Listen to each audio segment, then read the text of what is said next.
10 দফা দাবিতে জেলা ও মহানগরে বিএনপির পদযাত্রা অস্থিতিশীল পরিস্থিতি সৃষ্টির চেষ্টা হিসেবে দেখছে আওয়ামী লীগ। টানা 3 মেয়াদে আওয়ামী লীগ ক্ষমতায় আছে বলেই দেশে উন্নয়ন অব্যাহত আছে জলীয় কুড়ি প্রাপ্তির 50 বছরের প্রধানমন্ত্রী। খুলনা আর বরিশাল সিটি নির্বাচনে জমজমাট প্রচারণা, নানা অভিযোগ, সবার জন্য সমান সুযোগ নিশ্চিত করতে চায় কমিশন। 2.5 বছর ধরে বরিশাল সিটি কর্পোরেশনের 2 কর্মকর্তা থাকছেন অভিজাত ক্লাবে, বকেয়া পাওনা প্রায় 1 কোটি টাকা। মশলা পণ্যের দাম বৃদ্ধিতে আমদানিকারকরা দায়ী বলছে ভোক্তা অধিকার, কাল থেকে অভিযান, কঠোর শাস্তির হুঁশিয়ারি। ঢাকায় ওয়াইসির মহাসচিব কাল যাচ্ছেন রোহিঙ্গা ক্যাম্প পরিদর্শনে, মানবিক সহায়তার জন্য মুসলিম দেশগুলোর প্রতি আহ্বান।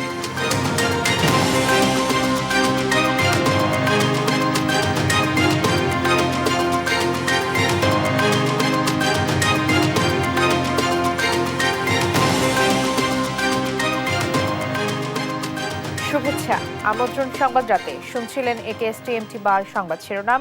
আপনাদের সঙ্গে আছি আমি বাবলি ইয়াসমিন।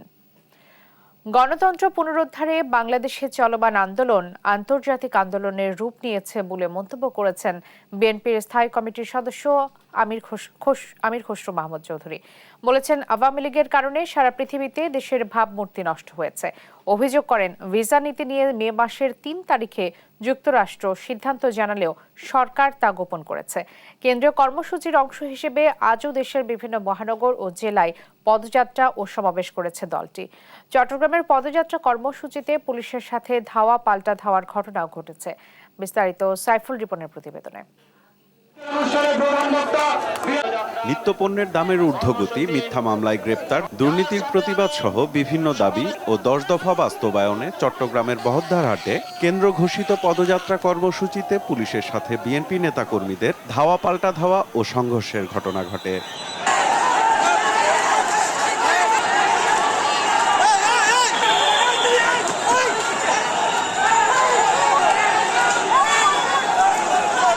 নগরের ভুবনমোহন পার্ক এলাকা থেকে শুরু হয়ে বিভিন্ন সড়ক ঘুরে আবার ভুবনমোহন পার্ক এলাকায় এসে শেষ হয় রাজশাহীর পদযাত্রা কর্মসূচি। পদযাত্রার আগে সংক্ষিপ্ত সমাবেশে দলীয় নেতাকর্মীদের আন্দোলনের মধ্য দিয়ে মুক্ত করার প্রত্যয় জানান বিএনপি নেতারা। দলীয় কার্যালয়ে তালা লাগিয়েছেন, কত বড় তালা আছে আবার লাগান। মানুষের শক্তি ওই পদ্মা নদীর স্রোতের মতো, কোনো বালুর পাত টিকবে না।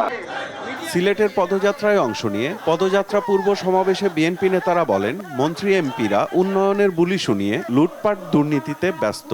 আসছে নির্বাচনে জুলুম নির্যাতন বা কোনো ষড়যন্ত্র কাজে আসবে না দাবি করেন বক্তারা। কার্যত এক দফায় এসে পৌঁছেছি, যেখানে এই স্বৈরাচারী সরকারের পতন হবে এবং একটি নির্দলীয় তত্ত্বাবধায়ক সরকারের কাছে ক্ষমতা হস্তান্তর করে জনগণের সম্মতির ভিত্তিতে জনগণের নেতৃত্ব নির্বাচনের পথ সুগম করে দেবে। বরিশালের সদর রোড থেকে শুরু হয়ে নগরের বিভিন্ন সড়ক ঘুরে মুক্তিযোদ্ধা পার্কে শেষ হয় পদযাত্রা কর্মসূচি। পদযাত্রার আগে সংক্ষিপ্ত সমাবেশে সরকার পতনে 1 দফা আন্দোলন কর্মসূচি দাবি করেন বিএনপি নেতারা। ময়মনসিংহে উত্তর ও দক্ষিণ জেলা এবং মহানগর বিএনপির আয়োজনে গণসমাবেশে প্রধান অতিথি হিসেবে উপস্থিত ছিলেন দলের স্থায়ী কমিটির সদস্য আমির খসরু মাহমুদ চৌধুরী। বাংলাদেশের সমস্যা আন্তর্জাতিকীকরণ হয়ে গেছে, সমস্ত বিশ্ব আজকে বাংলাদেশের দিকে তাকিয়ে আছে, বাংলাদেশের নিরপেক্ষ নির্বাচনের দিকে তাকিয়ে আছে। বাংলাদেশের ভাবমূর্তি তারা নষ্ট করেছে।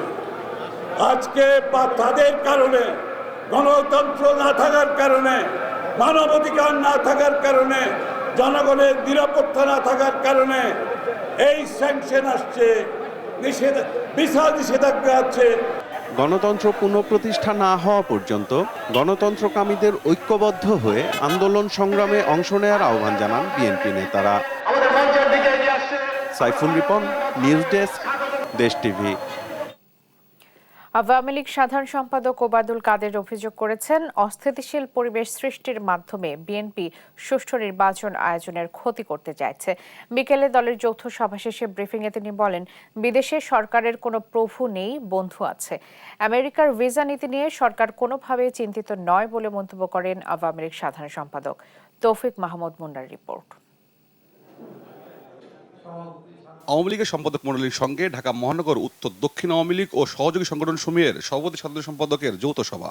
দলটির কেন্দ্রীয় কার্যালয় 23 বঙ্গবন্ধু এভিনিউতে এই সভা অনুষ্ঠিত হয়। সভাপতিত্ব করেন আওয়ামী লীগের সাধারণ সম্পাদক ওবায়দুল কাদের। শুভেচ্ছা জানাচ্ছি। যৌথ সভার শুরুতেই কথা বলেন সাধারণ সম্পাদক। ভিসা নীতি নিয়ে নাটক সাজানো হচ্ছে উল্লেখ করে কাদের বলেন, সরকার সুষ্ঠু নির্বাচনের প্রস্তুতি নিচ্ছে।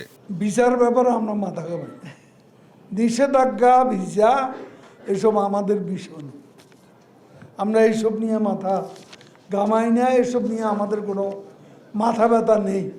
আমরা তো ফ্রি ফেয়ার ইলেকশন করবই। কাজে আমাদের এখানে আমরা যারা ইলেকশন ফ্রি ফেয়ার করতে চায় তারা ইলেকশনে বাধা দেবে নাকি? বাধা যারা দেয় তাদেরকে জিজ্ঞেস করুন। বাধা দেয় বিএনপি। কোনো ধরনের সহিংসতা যাবে না আওয়ামী লীগ, তবে আঘাত আসলে প্রতিরোধ করা হবে। আমরা শান্তিপূর্ণ নির্বাচন চাই, সেই জন্য শান্তি সমাবেশ। আমার কারো মিটিংয়ে কারোর সাথে পাল্টাপাল্টি করা এইসব আমাদের রাজনীতিরও, এইসব কর্মসূচি আমাদের নেই। আর আমি আপনাদেরকেও বলবো, কোনো অবস্থাতেই আক্রমণকারী হবেন না। তারা এখন চাইছে বিএনপি যে কোনোভাবে দেখাতে যে আমরা আক্রমণকারী। দলের ভিতরে সব ধরনের কোন্দল মিটিয়ে ঐক্যবদ্ধ থাকার নির্দেশ দেন আওয়ামী লীগ সাধারণ সম্পাদক। কাছে প্রচার। তৌফিক মাহমুদ মুন্না, দেশ টিভি, ঢাকা। আক্রমণকারী। শেখ হাসিনাকে কবরে পাঠানোর হুমকি ও জামাত বিএনপির নৈরাজ্যের প্রতিবাদে ময়মনসিংহে বিক্ষোভ মিছিল সমাবেশ করেছে আওয়ামী লীগ। দুপুরে জেলা আওয়ামী লীগের উদ্যোগে নগরীর টাউন হল থেকে বিক্ষোভ মিছিলটি শুরু হয়ে প্রধান সড়ক প্রদক্ষিণ করে রেলওয়ে কৃষ্ণচূড়া চত্বরে গিয়ে শেষ হয়। বিক্ষোভ মিছিলের নেতৃত্ব দেন জেলা আওয়ামী লীগের সভাপতি এহতেশামুল আলম, সাধারণ সম্পাদক অ্যাডভোকেট মোয়াজ্জেম হোসেন বাবুল। মিছিল আগে নগরীর টাউন হল ভাষা সৈনিক এম শামসুল হক মুক্ত মঞ্চে আওয়ামী লীগের নেতারা এদেশের মাটিতে বিএনপিকে নিশ্চিহ্ন করার ঘোষণা দেন। এছাড়া প্রধানমন্ত্রীকে হত্যার হুমকি ও মেডিকেল কলেজ হাসপাতালে চিকিৎসা সেবার সুষ্ঠু পরিবেশ ফিরিয়ে আনতে বিক্ষোভ সমাবেশ করেছে আওয়ামী লীগ। দুপুরে মেডিকেল কলেজ চত্বরে মেডিকেল কলেজ ছাত্রলীগের আয়োজনে প্রধান অতিথি ছিলেন মহানগর আওয়ামী লীগের আহ্বায়ক ডাক্তার দেলোয়ার হোসেন। এ সময় বক্তারা অবিলম্বে প্রধানমন্ত্রীর হুমকিদাতা আবু সাইদ চাঁদের কঠিন শাস্তির দাবি জানান।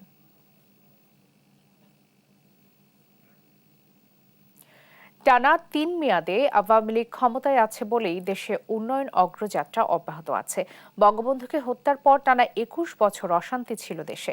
রাজধানীর আকারগাঁওয়ে বিআইসিসি সম্মেলন কেন্দ্রে জাতির জনক বঙ্গবন্ধু শেখ মুজিবুর রহমানের জুলিও কুরি শান্তি পদক প্রাপ্তির 50 বছর পূর্তি অনুষ্ঠানে এসব কথা বলেন প্রধানমন্ত্রী। শেখ হাসিনা বলেন, আজীবন বিশ্ব শান্তির জন্য কাজ করেছেন বঙ্গবন্ধু। বিস্তারিত মিরাজ মিজুর প্রতিবেদনে। সকালে রাজধানীর আগারগাঁওয়ে বঙ্গবন্ধু আন্তর্জাতিক সম্মেলন কেন্দ্রে জাতির জনকের জুলিও কুরি শান্তিপদক প্রাপ্তির 50 বছর পূর্তির অনুষ্ঠানে যোগ দেন প্রধানমন্ত্রী শেখ হাসিনা। বঙ্গবন্ধুকে শোষিত মানুষের কণ্ঠস্বর আখ্যা দিয়ে শেখ হাসিনা বলেন, জাতির পিতা শুধু জনগণের বন্ধুই নন, তিনি ছিলেন বিশ্ববন্ধু। সব সময় নিরপেক্ষ নীতিতে বিশ্বাস করতেন। জাতির পিতা সবসময় মানুষের কল্যাণে নিজের জীবনকে উৎসর্গ করেছেন। বাংলাদেশের শোষিত বঞ্চিত মানুষ যারা একবেলা পেট ভরে খেতে পারত না, চিকিৎসা পেত না, শিক্ষা পেত না, বাসস্থান পেত না, তাদের ভাগ্য গড়াই ছিল তার একমাত্র লক্ষ্য। আর সেই লক্ষ্য নিয়েই তিনি সবসময় কাজ করেছেন। তিনি জনগণের শক্তিতেই বিশ্বাস করতেন। প্রধানমন্ত্রী জানান, বঙ্গবন্ধুকে হত্যার পর টানা 21 বছর অশান্ত ছিল দেশ। 75-15 আগস্ট জাতির পিতাকে হত্যার পর একের পর এক এদেশে কু হয়, সামরিক অভ্যুত্থানের চেষ্টা হয়, সামরিক অফিসার, বিমান বাহিনীর অফিসার এবং মুক্তিযোদ্ধা কত মানুষকে নির্মমভাবে হত্যা করা হয়। আমাদের আওয়ামী লীগের নেতা কর্মীরা তাদের হত্যা করে গুম করা হয়।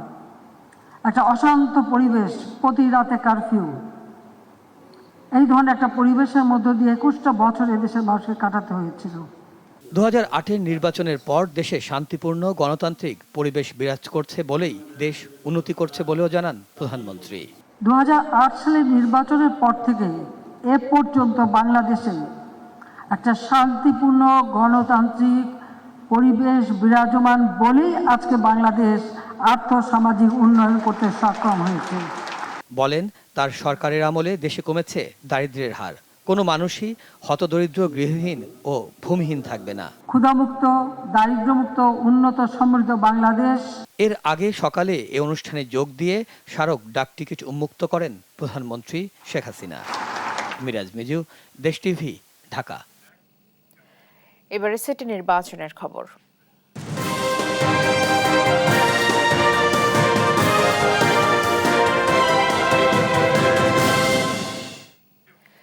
উন্নয়নের ফুলঝুরি আর নির্বাচনে বাধার অভিযোগে সরগরম খুলনা সিটি নির্বাচনের প্রচারণা।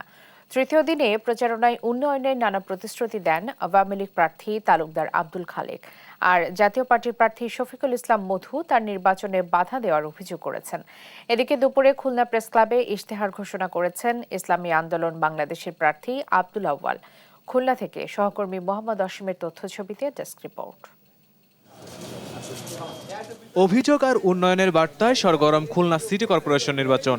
প্রচারণার তৃতীয় দিনে আওয়ামী লীগের প্রার্থী তালুকদার আব্দুল খালেক খুলনা নগরীর বাংলাদেশ ব্যাংক এলাকায় প্রচারণা চালান। এ সময় তিনি পুনরায় নির্বাচিত হলে খুলনার জনদুর্ভোগ দূর করার প্রতিশ্রুতি দেন। ভবিষ্যতে যদি খুলনার মানুষ আমাকে দায়িত্ব দেয়, যানবাহন এবং ট্রাফিক সহ আমাদের এই রাস্তাঘাটগুলো আমার মনে হয় 2-3 মাসের মধ্যে কমপ্লিট হবে। তখন আমরা একটা অবস্থানে নিয়ে যাব যাতে খুলনার মানুষের, সাধারণ মানুষের কোনো ভোগান্তি না হয় চলাফেরাকে। অন্যদিকে সকাল থেকে রূপসা মোড় ও বাজার এলাকায় ভোটারদের দুয়ারে দুয়ারে ঘুরে নিজের প্রতিশ্রুতির কথা জানান জাতীয় পার্টির প্রার্থী শফিকুল ইসলাম মধু। এ সময় নির্বাচনে তিনি মাঠে কাজ করতে পারছেন না বলে অভিযোগ করেন। 4-5 ওয়ার্ডে কালকের বাধা দিয়েছে দৌলতপুরে, এবং আমার মাইক খুলে থানায় নিয়ে গেছে। এখন যদি তারা বাধা সৃষ্টি করে তো এ দেশে আর বসবাস করে লাভ নেই, এই দেশ দিয়ে চলে যাবে। আর দুপুরে খুলনা প্রেস ক্লাবে সংবাদ সম্মেলন করে ইসলামী আন্দোলনের প্রার্থী আব্দুল আউয়াল তার নির্বাচনী ইশতেহার ঘোষণা করেন। এই সময় তিনি খুলনাকে গ্রিন নগর হিসেবে গড়ে তোলার পাশাপাশি বিভিন্ন প্রতিশ্রুতি দেন। মনে রাখবেন, আপনার সিদ্ধান্তের উপর নির্ভর করছে আগামী খুলনার ভবিষ্যৎ। আপনারা সম্মিলিতভাবে খুলনার সমস্যার সমাধান করতে চাইলে এবং খুলনাকে বাসযোগ্য, টেকসই, উন্নত, আধুনিক সিটি হিসাবে গড়ে তুলতে চাইলে আমি আব্দুল আউয়াল নগরীর অধিকার প্রতিষ্ঠার জন্য মেয়র হিসাবে দায়িত্ব নিতে প্রস্তুত আছি। তবে ভোটাররা বলছেন তারা আর কারো কথায় বিশ্বাসী না, যিনি কাজ করবেন তাকেই ভোট দেবেন তারা। যে গরিবের মাঝে আসে গরিবের সেবা করে, এই এলাকার লোকজনের পাশে দাঁড়াতে পারে, যে উন্নয়ন করতে পারে তারে। এখন তো বোঝা যাচ্ছে না, কেবল শুরু হয়েছে, দেখা যাক এখন কোথায় কি দেওয়া যায়, কি ভোট বেচেন। খুলনা সিটি কর্পোরেশন নির্বাচনের 31টি ওয়ার্ডের মোট ভোটার 5,35,529 জন। নিউজ ডেস্ক, দেশ টিভি। বরিশাল সিটি নির্বাচনের ভোটের দিন যত এগিয়ে আসছে তত বাড়ছে উত্তাপ। নগরের অলিগলি ছেয়ে গেছে ব্যানার, পোস্টারে। ভোট প্রার্থনায় পাড়া মহল্লার অলিতে গলিতে উঠান বৈঠক, সভা সহ ভোটারদের দাঁড়ে দাঁড়ে ছুটছেন প্রার্থীরা। ভোট পেতে দিচ্ছেন নানা প্রতিশ্রুতি। সুষ্ঠু ভোট হলে জয়ের আশা মেয়র প্রার্থীদের। বরিশাল থেকে রাহাত খানের তথ্যচিত্রে ডেস্ক রিপোর্ট।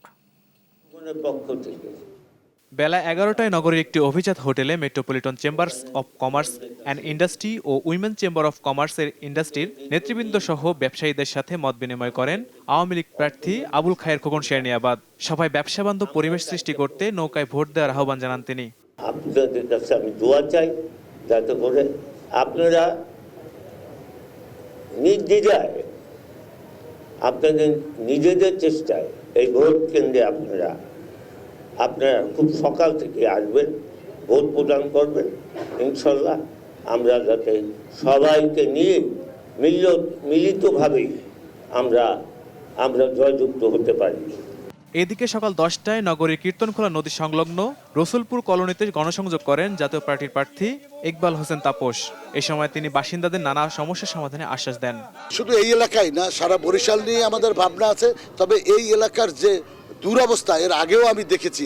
এখানে একটা ডেভেলপমেন্টের আওতায় নিয়ে আসতে হবে। এখানে মিটার নাই, এখানে পানির ব্যবস্থা নাই, এখানে রাস্তাঘাট নোংরা, এখানে স্যানিটেশন ব্যবস্থা খুব খারাপ। এগুলোকে বিশেষভাবে নজর দিয়ে না করলে হবে না। আর এটা একদিনের কাজ না, এটা ব্যাপক প্রোগ্রাম নিয়ে আমাদেরকে করতে হবে। অপরদিকে নগরীর সোনালী আইসক্রিম মোড় এলাকায় গণসংযোগ করেন ইসলামী আন্দোলন বাংলাদেশের প্রার্থী মুফতি সৈয়দ মোহাম্মদ ফয়জুল করিম। গণসংযোগের সময় তিনি বলেন, ইভিএমে জনগণের আস্থা নেই। ইভিএমের ব্যাপারে জনগণ আস্থা রাখে না।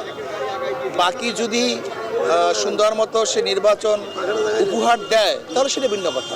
এছাড়াও বিএনপির প্রয়াত সাবেক মেয়র আহসান হাবিব কামালের ছেলে স্বতন্ত্র মেয়র প্রার্থী কামরুল আহসান রূপন রবিবার সকাল থেকে দুপুর পর্যন্ত নগরীর ৩ নম্বর ওয়ার্ডে গণসংযোগ করেন। অন্য ৩ মেয়র প্রার্থীর নির্বাচনী প্রচারণা নগরীতে দেখা যায়নি। আগামী ১২ জুন বরিশাল সিটিতে ১২৬টি কেন্দ্রের ৯৯৪টি বুথে ইভিএমে ভোট গ্রহণ অনুষ্ঠিত হবে। নিউজ ডেস্ক, দেশ টিভি। কোনো নীতি বা চাপে নয়, কমিশন তার সক্ষমতায় গাজীপুরে সুষ্ঠু নির্বাচন সম্পন্ন করেছে। এর সঙ্গে যুক্তরাষ্ট্রের ভিসা নীতির কোনো সম্পর্ক নেই। গাজীপুর সিটির ভোট প্রসঙ্গে একথা জানিয়েছেন নির্বাচন কমিশনার মোহাম্মদ আলমগীর। জানান, কিছু কেন্দ্রে প্রার্থী বেশি থাকায় ভোট গণনায় সময় লেগেছে। কমিশন স্বাধীন উল্লেখ করে তিনি বলেন, আগামীতে যারাই নির্বাচনে আসবেন সবার জন্য সমান সুযোগ নিশ্চিত করবে কমিশন। নির্বাচনে যে সমস্ত রাজনৈতিক দলগুলো আসবেন তাদের সবার জন্য সমান সুযোগ সুবিধা আমাদের পক্ষ থেকে যেটা দেওয়া সেটা দিতে হবে এবং আমরা সবার জন্য সমান মাঠ রাখব। ভিসা বিষয়টাই হলো একটা দুইটা দেশের মধ্যে সম্পর্কের সাথে সম্পর্কিত।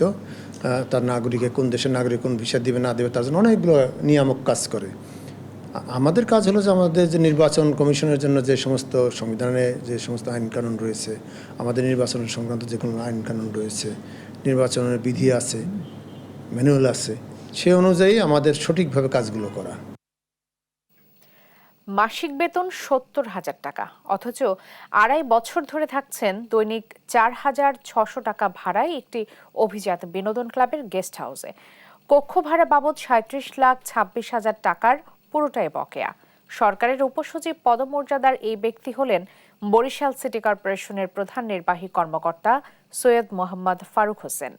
তার মতো সিটি কর্পোরেশনের চিফ অডিটর পদধারী আবিদ হোসেন নামে আরও এক কর্মকর্তার কাছেও সমপরিমাণ ভাড়ার টাকা বকেয়া বরিশাল ক্লাবের। ক্লাব কর্তৃপক্ষ জানিয়েছে, তারা দুজনই সিটি মেয়র সাদিক আবদুল্লার অতিথি হিসেবে ক্লাবের কক্ষ ভাড়া নিয়েছেন। বরিশাল থেকে শাহিন সুমনের ছবিতে রাহাত খানের রিপোর্ট, জানাচ্ছেন শুভশ্রী রায়। বরিশালের অভিজাত শ্রেণীর মানুষের বিনোদনের জন্য 1864 সালে বরিশাল ক্লাব প্রতিষ্ঠিত হয়। পরে ক্লাবটি লিমিটেড ক্লাবে পরিণত হয়। ৫ তলা বিশিষ্ট গেস্ট হাউসের 19টি কক্ষ রয়েছে। সিটি মেয়র সাদিক আবদুল্লার অতিথি হিসেবে ৪,৬০০ টাকা ভাড়ার ৫ম তলায় ৫০৩ নম্বর কাপেল বেড কক্ষটি ২০২১ সালের ২২ ফেব্রুয়ারি থেকে ব্যবহার করছেন সিটি কর্পোরেশনের প্রধান নির্বাহী কর্মকর্তা ফারুক হোসেন। ২.৫ বছরে ১ টাকাও পরিশোধ করেননি তিনি। তার নামে বকেয়া প্রায় ৩৭ লাখ টাকা। সিটি কর্পোরেশনের আরেক কর্মকর্তা চিফ অডিটর আবিদ হোসেন নামেও বকেয়া পড়েছে সমপরিমাণ টাকা। তবে ক্যামেরার সামনে এই বিষয়ে মুখে কুলু পাটেন বরিশাল ক্লাব লিমিটেডের কর্মকর্তা কর্মচারীরা। সেটা সম্পর্কে আমি কিছু জানি না, স্যার কর্মকর্তা যারা আছে তারা বলতে পারবে। পুরস্ত আমার কর্মকর্তা যারা আছে, আমি রিসেপশন অফিসার, আমি শুধু বুকিং নিই। বুকিংটা কবে থেকে আছে সেটা এখন আমার কাছে তথ্য নাই। এখন কেউ যদি থাকে সেটা মনে করেন আপনি মেম্বার, আপনি মেম্বার বলে আপনার কি তথ্য আমি আরেকজনকে দিতে পারি বলেন। ঘটনার সত্যতা স্বীকার করে ক্লাব পরিচালনা পর্ষদের পরিচালক জানান, সিটি কর্পোরেশনের প্রধান নির্বাহী কর্মকর্তা ও চিফ অডিটর গেস্ট হাউসের 2টি কক্ষে থাকছেন দীর্ঘদিন ধরে। তাদের বকেয়া পরিশোধে বিধি অনুযায়ী পদক্ষেপ নেওয়া হবে। বরিশাল সিটি কর্পোরেশনে জয়েন করার পর থেকেই উনি গেস্ট হাউসে বসবাস করেন। শৃঙ্খলা থাকলে, নিয়ম থাকলে এতদিন তো কারো টাকা বাকি থাকার কথা না। তবে বরিশাল ক্লাবের গেস্ট হাউসে থাকে না বলে মুঠোফোনে দাবি করেন প্রধান নির্বাহী কর্মকর্তা। আর বকেয়া না দেওয়ার সুযোগ নেই বলে মন্তব্য করেছেন ক্লাবের সাবেক সভাপতি।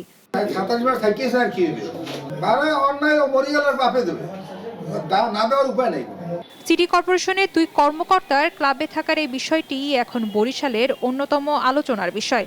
কেন তারা ক্লাবে থাকবেন, বিপুল অঙ্কের এই অর্থের যোগানদাতাই পাকে, তা তদন্ত করে দেখার দাবি নগরবাসীর। নিউজ ডেস্ক, দেশ টিভি। আদার রেকর্ড ছাড়ানো দামের কারসাজির জন্য আমদানিকারকদের দায়ী করলেন ভোক্তা অধিকারের পরিচালক AHM শফিকুজ্জামান। অস্থিতিশীল মশলার বাজারে লাগাম টানতে পাইকারি ও খুচরা ব্যবসায়ীদের সাথে টিসিবি ভবনে মতবিনিময় সভায় একথা বলেন তিনি। আগামীকাল থেকে মশলার বাজারে অভিযানে নামবে ভোক্তা অধিকার সংরক্ষণ অধিদপ্তর। সংস্থার কড়া হুঁশিয়ারি, পণ্যের ক্রয় রসিদ দেখাতে না পারলে বন্ধ করে দেওয়া হবে দোকান। বিস্তারিত জান্নাতুল মোহনার প্রতিবেদনে। নিত্যপণ্যের লাগামহীন ঊর্ধ্বগতির মধ্যে সবকিছু ছাড়িয়ে গেছে আদা। খুচরা বাজারে যার দাম 300 টাকা ছাড়িয়েছে। এমন পরিস্থিতিতে পাইকারি ও খুচরা বিক্রেতাদের সাথে বৈঠকে বসে ভোক্তা অধিকার, যেখানে দাম বৃদ্ধির জন্য আমদানিকারকদের কারসাজিকেই সরাসরি দায়ী করেন সংস্থাটির মহাপরিচালক। যারা ইম্পোর্টার, সেই এলসিতে যদি দেখা গেল যে প্রাইসটাকে আপনার হাইড করেছে, এলসিতে যদি আপনার আন্ডার ইনভয়েস করে, তাহলে সেই জিনিসটা নিয়ে আমাদেরকে একটু কাজ করার আছে। তাহলে বোধহয় এখানে আমাদের ডিউটি স্ট্রাকচার বা এইসব জায়গায় আমাদের কাজ করতে হবে। কারণ হলো যে সে এলসি প্রাইস দেখাচ্ছে এটা, কিন্তু আসলে প্রকৃত খরচ তো তার বেশি। যদিও দামের এমন আচমকা ঊর্ধ্বগতির যৌক্তিক কোনো কারণ দেখাতে পারেনি ব্যবসায়ীরা, ছিল বেশ কিছু খোঁড়া যুক্তি। 280 টাকা যে বিক্রি করছে আমরা তাকেও আমরা ইন্টারভেনশন করেছি, তো তার আদাটা আগের কেনা 225 টাকায় কেনা, এটা উনি দাবি করেছেন। তারপরে ওনাকে বলেছি 225 টাকা দিয়ে আদা কিনে তো 280 টাকায় বিক্রি করতে পারবেন না। আদার ব্যাপারীদের কারসাজি বন্ধে সোমবার থেকে মাঠে নামছে ভোক্তা অধিকার। মূল্য তালিকা না দেখালে একদিন ও ক্রয় মূল্য না দেখাতে পারলে 3 দিন দোকান বন্ধ রাখার হুঁশিয়ারিও দিয়েছে ভোক্তা অধিকার অধিদপ্তর। আগামীকাল থেকে আমরা সারা বাংলাদেশে এই মশলার বাজার, বিশেষ করে আমরা চট্টগ্রামের খাতুনগঞ্জ এবং চাকতাই এবং আমাদের ঢাকাতে মৌলভীবাজার গরম মশলার মার্কেট এবং আমাদের শ্যামবাজার যেটা হলো আদা রসুনের যে মার্কেট আছে, সেই জায়গাটায় আমরা ক্লোজ অবজারভেশনে রাখছি। জান্নাতুল মোহনা, দেশ টিভি, ঢাকা। সংবাদ রাতে সময় হলো একটা বিরতি নেবার, ফিরছি একটু পর, সঙ্গেই থাকুন।